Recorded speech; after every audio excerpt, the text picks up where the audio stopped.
자, 이번에는 오른쪽에 보시는 것처럼 차트 형태로 우리가 만들어 볼 건데요. 실제 이거는 차트처럼 보이시지만 이거 일반적인 도형이 되겠습니다. 간단하게 이렇게 파이 형태로 되어 있는 차트도 있긴 한데요. 차트를 이렇게 꼼꼼하게 작성하지 않고 이렇게 예쁘게 또 디자인적인 요소를 추가하시려면은 그냥 간단하게 도형을 활용하셔도 좋을 것 같거든요. 삽입에 도형에 가시게 되면 여기에 입을 벌리고 있는 그죠 원형이라고 나와 있는 게 있고요. 이거를 조절을 하시게 되면은 파이의 크기를 조절하실 수 있고 파이의 영역 크기도 마찬가지 조절하실 수가 있게 됩니다. 자, 얘를 클릭을 해서요. 이렇게 쉬프트를 누른 상태에서 그려주시게 되면은 정원을 만드실 수 있다고 말씀드렸고요. 도형을 이렇게 갖다 놓고 나서 여기 보게 되면 노란색 점들이 생기게 됩니다. 자, 이 점을 일단 위에 나와 있는 점을 땡기게 되면은 어떻게 돼요? 그죠? 요 파이의 크기를 조절하실 수가 있고요. 여기 나와 있는 오른쪽에 있는 점을 잡아서 땡기게 되면은 요렇게 위치를 맞추실 수 있는데요. 이게 이렇게 많이 그 각도를 조절을 하지 않고 나는 0도, 90도, 180도 이렇게 정해져 있는 각도를 하고 싶다면 시프트를 누르시면은 조금 가이드를 받으실 수 있는데 지금 여기는 그냥 요렇게 대충 하시면은 될 것 같습니다. 눈으로 조금 잘 보시면은 이게 90도인지 이런 것들을 확인해 보실 수 있고요. 여기에 색상은 일단 윤곽선은 없애줄 거고요.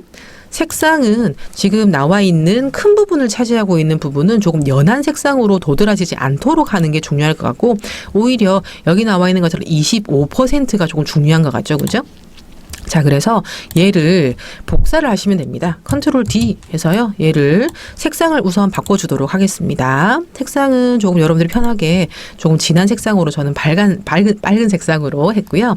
마찬가지 이거 크기를 그죠? 잡아서 조절을 해주시면 되는데요. 그죠? 여기 보게 되면 이렇게 잡아서 당겨주시면 되겠습니다.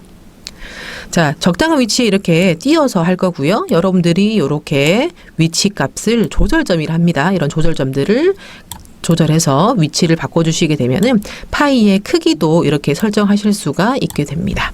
자, 그러면 이 파이 크기를 조금 더 크게 해서 그죠? 요렇게 빼내주시게 되면은 눈에 도드라지는 파이 모양을 만드실 수 있고요.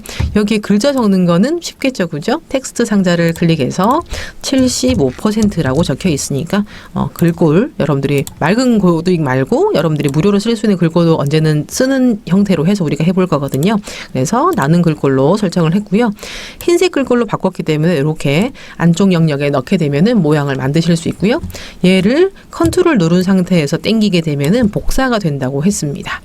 그런데 여기 나와 있는 글꼴은 조금 내가 주목할 내용입니다 라는 의미이기 때문에 크기를 조금 크게 해줄 거고요. 75%가 한 25%죠. 이제 25%로 바꿔주면서 이라는 글자는 조금 더 글자의 효과를 조금 극대화하기 위해서 이렇게 표시를 해주셔도 좋을 것 같습니다. 자, 이렇게 표시해도 되고요. 그죠? 어떤 면에서는 이게 흰색이기 때문에 이렇게 글자가 겹쳐지게 해도 조금 그래픽적인 효과를 줄 수가 있을 것 같거든요. 그래서 이렇게 활용을 하시고 전체적으로 컨트롤 G를 해주시게 되면 이게 떨어지지 않는 그죠? 그룹의 형태로 활용을 하실 수가 있게 되겠습니다. 자, 이렇게 쉽게 우리가 단축키 컨트롤 C, 컨트롤 V 컨트롤 Z, 그죠? 컨트롤 D, 컨트롤 G라는 것들을 활용해서 우리가 다양한 이런 도형들을 활용하실 수가 있게 됩니다. 자, 우리가 포토샵은 이런 이미지 작업도 하실 수 있지만 이렇게 사진 같은 것들을 도형에 넣어서 활용을 하실 수도 있거든요. 자, 위에 나와 있는 거 7번 슬라이드와 나와 있는 거와 8번 슬라이드 나와 있는 게 조금 다르면서 같죠, 그죠? 어떻게 다르게 할 수 있는지를 한번 해보도록 하겠습니다. 자, 일단 첫 번째 나와 있는 7번 슬라이드 나와 있는 거는 삽입에 도형을 먼저 넣어 주시고요. 여기 보게 되면은 이거죠, 그죠? 육각형을 선택을 해서요. Shift로 눌러서 얘를 복사를 하겠습니다. 그죠? 컨트롤 누르고 드래그 하면 된다고 했습니다. 이거는 모양을 이렇게 차근차근 이렇게 쌓아서 하는 것이 아니기 때문에 여러분들이 컨트롤 D는 안 쓰시겠죠, 그죠? 그래서 쓰시면은 이렇게 컨트롤 D가 원하는 방향으로 안 될 거기 때문에 이렇게 조절을 해주면 되고요. 자, 지금 이렇게 하셔도 되지만 하나에다가 도형을 넣고 나서 해주셔도 되는데 일단 이 상태에서 오른쪽 클릭하시게 되면 도형 서식이라는 걸 선택하실 수가 있어요.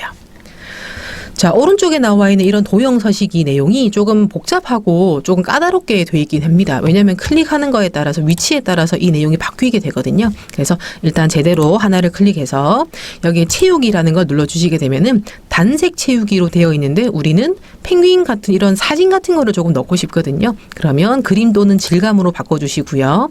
이거는 질감이죠. 그럼 우리가 다른 거 한번 클릭해 볼게요. 두 번째 거 클릭해서 여기에 그림 또는 질감을 클릭해서 파일이라는 걸 눌러주시게 되면은 파일 중에 내가 쓸 수 있는 사진이 있을 겁니다. 자, 저는 지금 여러분들을 위해서 만들어 놓은 통하는 프레젠테이션 파일을 한번 열어볼게요. 하면은 실무 작성 소스 중에 저는 여기 나와 있는 자동차 그림이 하나 있습니다. 그래서 얘를 삽입해 주게 되면 여기에 파일이 들어가는 걸 보실 수가 있습니다. 그죠? 얘를 복사해서 당겨주시게 되면 그죠? 펭귄을 갖다서 붙여넣는 거와 똑같은 효과도 주실 수가 있고요. 마찬가지 클릭해서 여기 보게 되면 그라데이션이라는 것도 하실 수가 있습니다. 그라데이션은 색상이 점점점 바뀌는 것들을 만드시는 거거든요.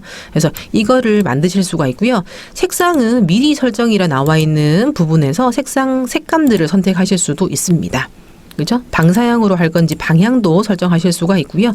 다양한 패턴들, 조절점들 이런 것들을 통해서 그라데이션 양상을 바꾸실 수도 있겠습니다. 다 하셨으면은 전체를 그룹 하시는 거는 생략하도록 할게요.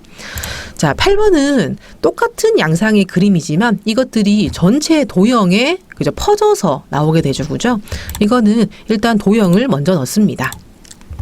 도형의 육각형을 이렇게 선택을 해서 넣어줄 거고요.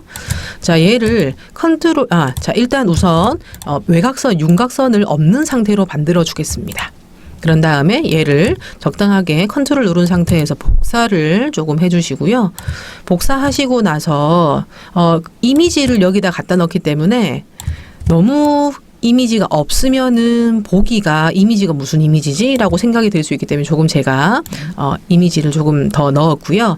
이 상태에서 전체 이 그림을 드래그해서 컨트롤 G 하게 되면 한 그룹이 되겠습니다.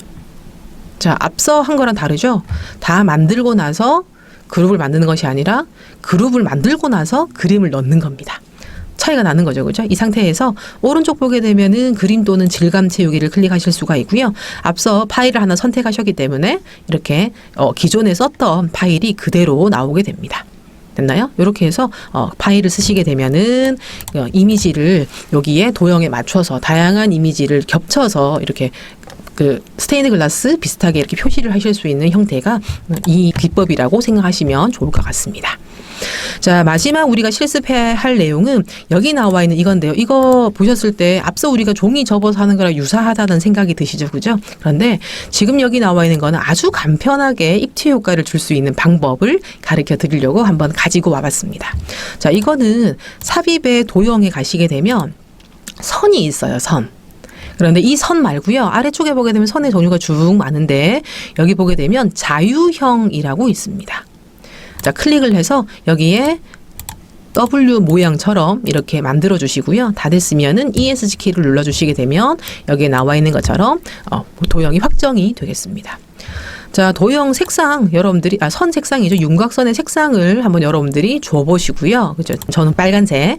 그런 다음에 이 상태에서 도형 효과를 가시게 되면 그죠? 3차원 회전이라고 나와 있는 부분에 3차원 회전 옵션이라는 걸 한번 눌러 보겠습니다. 하면 오른쪽에 여기 나와 있는 것처럼 내용들을 설정하실 수가 있는데요. 여기 보면 3차원 회전 말고 3차원 서식에 가시면 여기에 깊이를 설정하실 수가 있습니다. 그죠? 이 선의 깊이를 만드실 수 있는 거예요. 그러면 깊이를 여기에 10이나 그죠? 한 20 정도 해볼까요? 자, 엔터를 치게 되면 지금 별로 표시가 안 되는데요. 한 50 정도 하시게 되면 이렇게 나오는데 요거는 각도를 조금 조절하시고요. Z축이나 그죠? X축 회전을 조금 해보시면 좋을 것 같습니다. 자, Z축죠. 그 다음에 여기 보게 되면 Y축의 내용들을 이렇게 적어주고요. X축이나 그죠? X축 회전축 값들을 이렇게 조절하시게 되면 깊이를 이렇게 조절하실 수가 있습니다.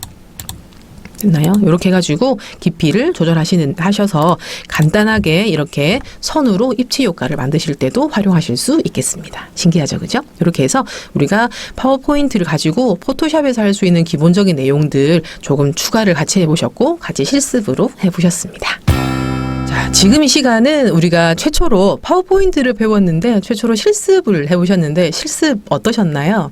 신기하면서도 재미있는 부분이 조금 있으실 것이고요. 실제 이것보다도 더 많은 다이어그램이나 그 그림들을 활용하는 부분들이 있는데 이런 것들을 여러분들이 차근차근 시간을 조금씩 투자하셔서 여러 가지 케이스들을 이제 직접 만들어 보시게 되면 훨씬 저보다 잘 하시리라 생각됩니다.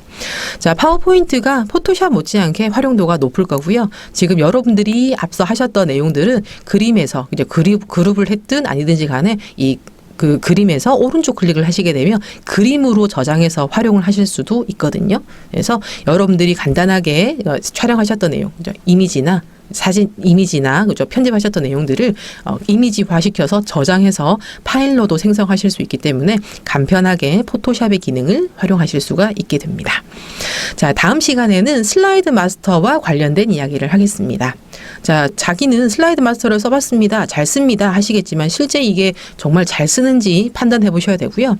앞서 우리 배웠던 템플릿, 그죠? 템플릿을 받긴 받았는데 요거는 조금 뺐으면 좋겠습니다. 근데 절대로 빠지지 않습니다 하는 것들이 대부분 슬라이드 마스터에 포함이 돼서 지워지지 않는 형태인 거거든요. 그래서 슬라이드 마스터를 통해서 우리가 지울 거 지우고 그죠? 디자인할 거 해서 여러 가지 활용할 수 있는 부분들을 우리가 배워보도록 하겠습니다. 다음에 슬라이드 마스터 할 때 만납시다.